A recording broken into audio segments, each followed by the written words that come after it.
एक जज अपनी पत्नी को क्यों दे रहे हैं तलाक?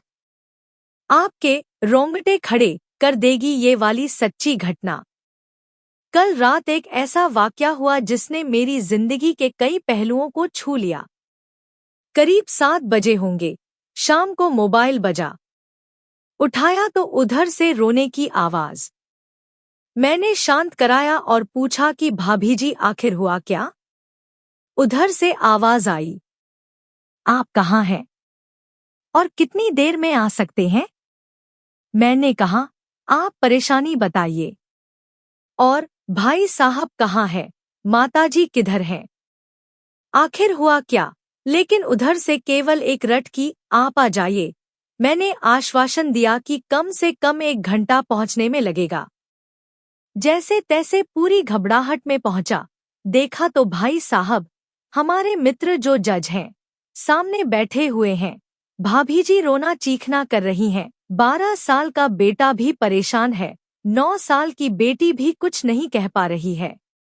मैंने भाई साहब से पूछा कि आखिर क्या बात है। भाई साहब कोई जवाब नहीं दे रहे थे। फिर भाभी जी ने कहा, ये देखिए तलाक के पेपर, ये कोर्ट से तैयार करा के लाए हैं, मुझे तलाक देना चाहते हैं। मैंने पूछा, ये कैसे हो सकता है? इतनी अच्छी फैमिली है, 2 बच्चे हैं, सब कुछ सेटल्ड है। प्रथम दृष्टि में मुझे लगा ये मजाक है। लेकिन मैंने बच्चों से पूछा, दादी किधर है? बच्चों ने बताया, पापा ने उन्हें 3 दिन पहले नोएडा के वृद्धाश्रम में शिफ्ट कर दिया है। मैंने घर के नौकर से कहा, मुझे और भाई साहब को चाय पिलाओ। कुछ देर में चाय आई। भाई साहब को बहुत कोशिशें की चाय पिलाने की, लेकिन उन्होंने नहीं पी और कुछ ही देर में वो एक मासूम बच्चे की तरह फूट फूट कर रोने लगे। बोले, मैंने 3 दिन से कुछ भी नहीं खाया है। मैं अपनी 61 साल की माँ को कुछ लोगों के हवाले करके आया हूँ। पिछले साल से मेरे घर में उनके लिए इतनी मुसीबतें हो गईं कि पत्नी, भाभी जी, ने कसम खा ली कि मैं माँ जी का ध्यान नहीं रख सकती। ना तो ये उनसे बात करती थी और ना ही मेरे बच्चे बात करते थे। रोज मेरे कोर्ट से आने के बाद माँ खूब रोती थी। नौकर तक भी अपनी मनमानी से व्यवहार करते थे। माँ ने 10 दिन पहले बोल दिया, बेटा तू मुझे ओल्ड एज होम में शिफ्ट कर दे। मैंने बहुत कोशिशें की पूरी फैमिली को समझाने की, लेकिन किसी ने माँ से सीधे मुंह बात नहीं की। जब मैं 2 साल का था तब पापा की मृत्यु हो गई थी। दूसरों के घरों में काम करके मुझे पढ़ाया, मुझे इस काबिल बनाया कि आज मैं जज हूँ। लोग बताते हैं, माँ कभी दूसरों के घरों में काम करते वक्त भी मुझे अकेला नहीं छोड़ती थी।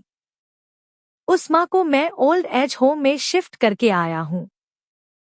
पिछले 3 दिनों से मैं अपनी माँ के एक एक दुख को याद करके तड़प रहा हूँ, जो उसने केवल मेरे लिए उठाए। मुझे आज भी याद है जब मैं 10th की परीक्षा में अपीयर होने वाला था।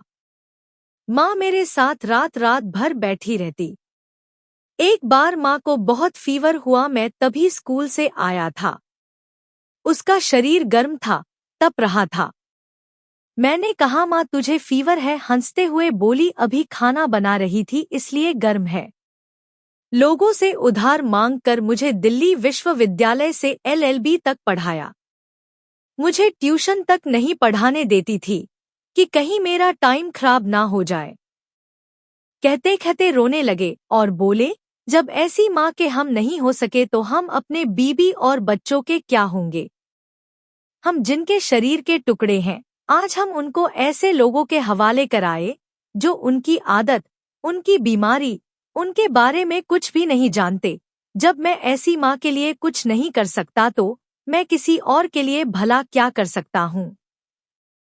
आज़ादी अगर इतनी प्यारी है और माँ इतनी बोझ लग रही है, तो मैं पूरी आज़ादी देना चाहता हूँ। जब मैं बिना बाप के पल गया तो ये बच्चे भी पल जाएंगे। इसीलिए मैं तलाक देना चाहता हूँ।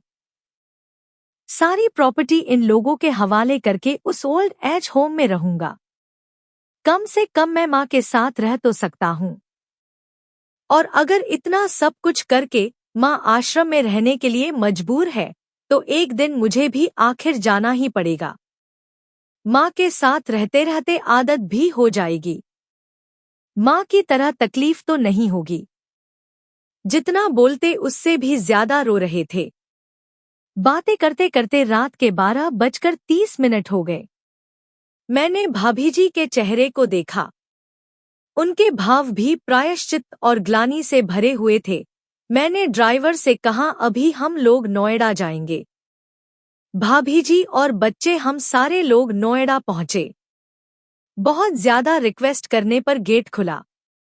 भाई साहब ने उस गेटकीपर के पैर पकड़ लिए, बोले मेरी माँ है, मैं उसको लेने आया हूँ। चौकीदार ने कहा, क्या करते हो साहब? भाई साहब ने कहा, मैं जज हूँ। उस चौकीदार ने कहा, जहाँ सारे सबूत सामने हैं, तब तो आप अपनी माँ के साथ न्याय नहीं कर पाए, औरों के साथ क्या न्याय करते होंगे साहब? इतना कहकर हम लोगों को वहीं रोककर वह अंदर चला गया। अंदर से एक महिला आई जो वार्डन थी। उसने बड़े कातर शब्दों में कहा, 2 बजे रात को आप लोग ले जाके कहीं मार दें तो मैं अपने ईश्वर को क्या जवाब दूंगी? मैंने सिस्टर से कहा, आप विश्वास करिए, ये लोग बहुत बड़े पश्चाताप में जी रहे हैं। अंत में किसी तरह उनके कमरे में ले गई। कमरे में जो दृश्य था उसको कहने की स्थिति में मैं नहीं हूँ। केवल एक फोटो जिसमें पूरी फैमिली है और वो भी माँ जी के बगल में, जैसे किसी बच्चे को सुला रखा है। मुझे देखी तो उनको लगा कि बात न खुल जाए, लेकिन जब मैंने कहा हम लोग आपको लेने आए हैं, तो पूरी फैमिली एक दूसरे को पकड़कर रोने लगी। आसपास के कमरों में और भी बुजुर्ग थे, सब लोग जाग कर बाहर तक ही आ गए। उनकी भी आंखें नम थी। कुछ समय के बाद चलने की तैयारी हुई। पूरे आश्रम के लोग बाहर तक आए। किसी तरह हम लोग आश्रम के लोगों को छोड़ पाए। सब लोग इस आशा से देख रहे थे कि शायद उनको भी कोई लेने आए। रास्ते भर बच्चे और भाभी जी तो शांत रहे, लेकिन भाई साहब और माताजी एक दूसरे की भावनाओं को अपने पुराने रिश्ते पर बिठा रहे थे। घर आते आते करीब 3:45 हो गया। भाभी जी भी अपनी खुशी की चाबी कहाँ है ये समझ गई थी। मैं भी चल दिया, लेकिन रास्ते भर वो सारी बातें और दृश्य घूमते रहे। माँ केवल माँ है, उसको मरने से पहले ना मारे। माँ हमारी ताकत है, उसे बेसहारा न होने दे। अगर वह कमजोर हो गई तो हमारी संस्कृति की रीढ़ कमजोर हो जाएगी। बिना रीढ़ का समाज कैसा होता है किसी से छुपा नहीं। अगर आपकी परिचित परिवार में ऐसी कोई समस्या हो तो उसको ये जरूर पढ़ाएं, बात को प्रभावी ढंग से समझाएं। कुछ भी करें, लेकिन हमारी जन्नी को बेसहारा बेघर न होने दें। अगर माँ की आंख से आंसू गिर गए तो ये कृच कई जन्मों तक रहेगा। यकीन मानना सब होगा तुम्हारे पास, पर सुकून नहीं होगा। सुकून सिर्फ माँ के आंचल में होता है, उस आंचल को बिखरने मत देना। इस मार्मिक दास्तान को खुद भी पढ़िए और अपने बच्चों को भी पढ़ाइए ताकि पश्चाताप न करना पड़े।